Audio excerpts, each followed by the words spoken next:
बहुत ही अच्छा लग रहा है, थोड़ा बुरा भी लग रहा है क्योंकि इस बार तो मैं बहुत कम वक्त के लिए आई हूँ, सिर्फ 1-2 घंटे के लिए आई हूँ। তিনি বরাবরই স্বাস্থ্য সচেতন। ব্যক্তিগত জীবন কিংবা চলচ্চিত্র অঙ্গন সব সময় গুছিয়ে কথা বলা তার স্বভাব। মিষ্টি হাসি দিয়ে কথা বলার কারণেই মুম্বাই ইন্ডাস্ট্রিজে তার সুনাম রয়েছে। আর হবেই না বা কেন।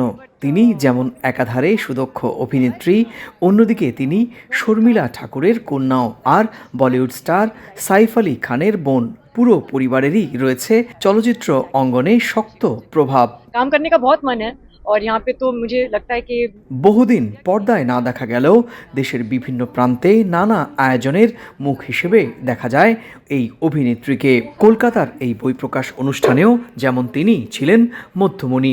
শহর কলকাতার সঙ্গে তার যে শুধুই রক্তের সম্পর্ক তেমনটি নয়, বরং ইতি শ্রীকান্তর মতো চলচ্চিত্রের মধ্য দিয়ে বাংলা চলচ্চিত্রের যাত্রা শুরু করেছিলেন সোহা। তাই বাংলার প্রতি তার রয়েছে অগাধ টান। But in spite of the fact that I want to spend all my time with my daughter.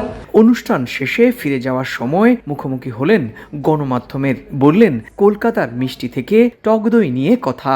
বললেন তার গোছানো জীবন, পরিবার, সংসার নিয়েও।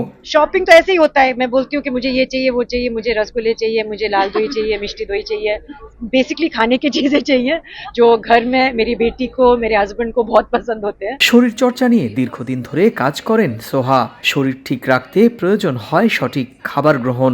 সেই খাবারের 10 দিক নিয়েই লেখা পুষ্পাঞ্জলি খৈতানের 7 এজ ডিফাইন সিক্রেট বইটি এদিন মোড়ক উন্মোচন করলেন এই অভিনেত্রী। 5, 4, 3, 2, 1. সুব্রত আচার্য, সময় সংবাদ, কলকাতা।